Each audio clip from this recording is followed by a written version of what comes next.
दोस्तों जानिए क्यों दुनिया भर का कचरा खरीदने के लिए लाइनों में लगे हैं सारे देश और क्यों भारत ने दूसरे देशों से मंगवाया 15 मिलियन टन कचरा और इस कचरे के नए व्यापार के पीछे का क्या है असली वजह। और देखिए आपके घर का कचरा कैसे और क्यों पहुंचा चीन तक। दोस्तों अचानक देश विदेशों में कूड़ा खरीदने की होड़ लगी है। बड़े बड़े देश दूसरे देशों से मिलियन टन में कूड़ा खरीद रहे हैं और कूड़े में हर तरीके का प्लास्टिक मौजूद है। जहाँ एक तरफ हमारे देशों में पहले से ही मौजूद कूड़ा हर तरफ पॉल्यूशन फैला रहा है, वहीं दूसरी तरफ भारत देश के साथ साथ और भी कई देश दूसरे बड़े देशों से कंटेनर भर भर कर कूड़ा मंगवा रहे हैं। व्यापार में एक देश से दूसरे देशों में सामानों का आयात और निर्यात तो होता ही है, मगर अब कूड़े का भी व्यापार होने लगता है। मगर ये सुनने में थोड़ा अजीब लगता है। अब सोचने वाली बात ये है कि ये कूड़ा क्यों खरीदा जा रहा है और क्यों बेचा जा रहा है। साथ ही इसके साथ और भी कई सवाल खड़े होते हैं, जैसे कि कौन इस कूड़े को खरीद रहा है और कौन इसे बेच रहा है और इसमें किसका प्रॉफिट है और किसका लॉस है। इस वीडियो में आपको इन सभी सवालों के जवाब मिल जाएंगे, इसलिए दोस्तों वीडियो को अंत तक जरूर देखिएगा। दोस्तों सबसे पहले हर जगह ये न्यूज वायरल हुई कि चीन सभी देशों से कूड़ा इकट्ठा कर रहा है। चीन यूएसए, बांग्लादेश, जर्मनी जैसे अनेक देशों की कई मिलियन टन कूड़ा खरीद रहा है, जबकि चीन क्षेत्र और आबादी दोनों के ही लिहाज से बहुत बड़ा देश है और उस हिसाब से चीन में पॉल्यूशन भी ज्यादा है और इसके देश का अपना कूड़ा ही इतना ज्यादा मात्रा में है कि चीन को इस कूड़े को ठिकाने लगाने की जगह ही नहीं मिल रही है। मगर इसके बावजूद चीन बाकी देशों से कंटेनर भरकर कूड़ा मंगवा रहा है। आखिर चीन ऐसा क्यों कर रहा है? सब जानते हैं कि चीन बहुत ताकतवर और चालाक देश है। ये जो भी करता है अपने फायदे के लिए ही करता है। और दोस्तों आपको बता दें कि ये कचरा खरीदने के पीछे भी चीन का बहुत बड़ा फायदा ही है। जी हाँ, चीन दूसरे देशों से करोड़ों टन कचरा खरीदकर अरबों खरबों डॉलर कमाता है, लेकिन वो कैसे, ये हम आपको बताते हैं। दोस्तों हम सब जानते हैं कि हमारे घर से निकला सारा कूड़ा रिसाइकिल होता है, लेकिन यही सिर्फ एक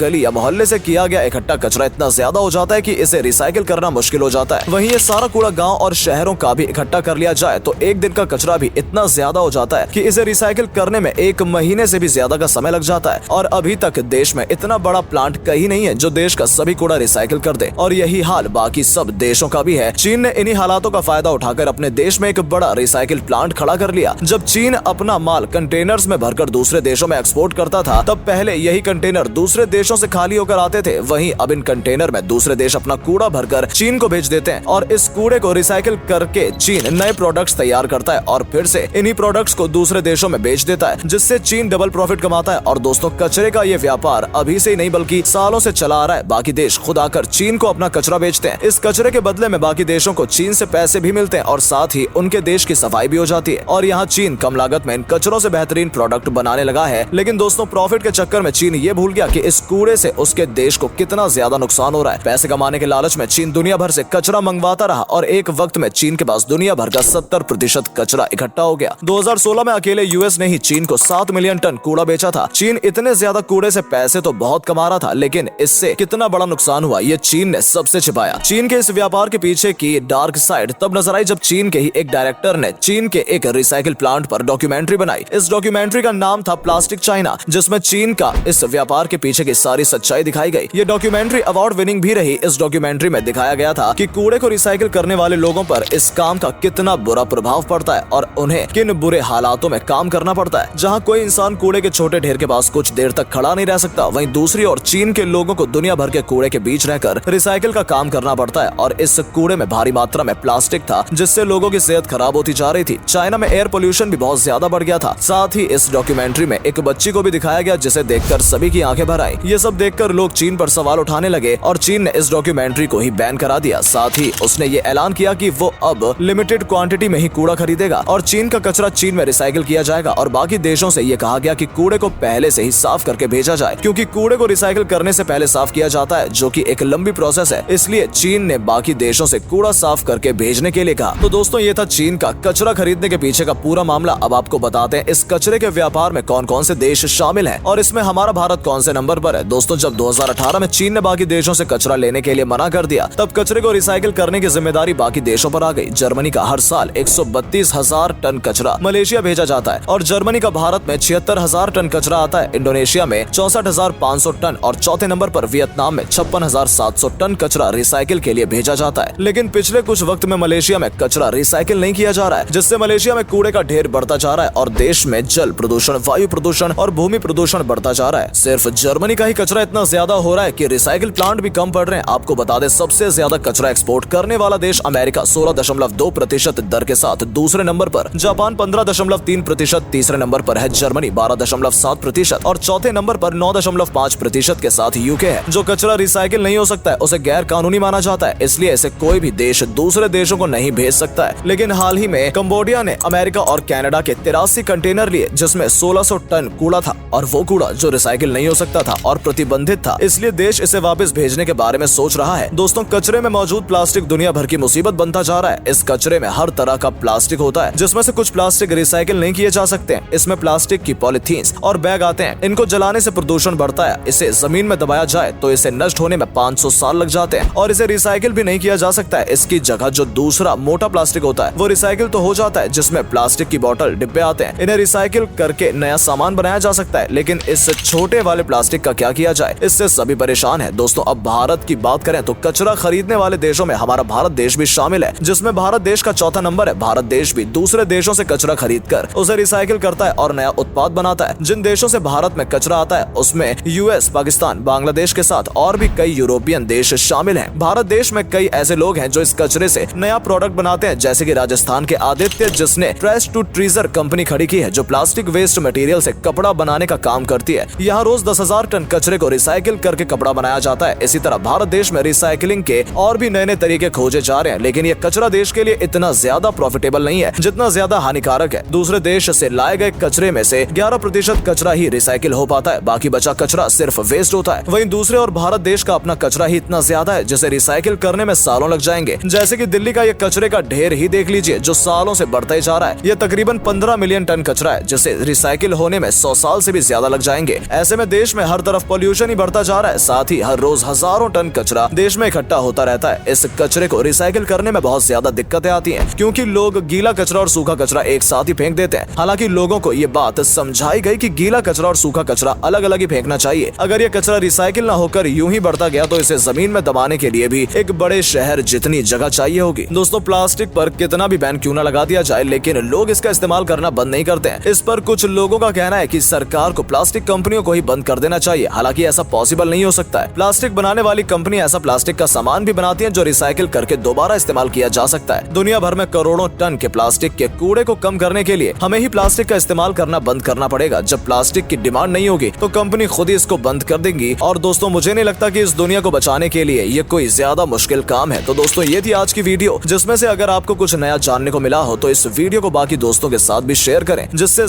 से ज्यादा लोग इस प्लास्टिक कचरे के पीछे की डार्क साइड देख पाएं। आप कब से प्लास्टिक का इस्तेमाल करना बंद कर रहे हैं, कमेंट करके जरूर बताइएगा। धन्यवाद।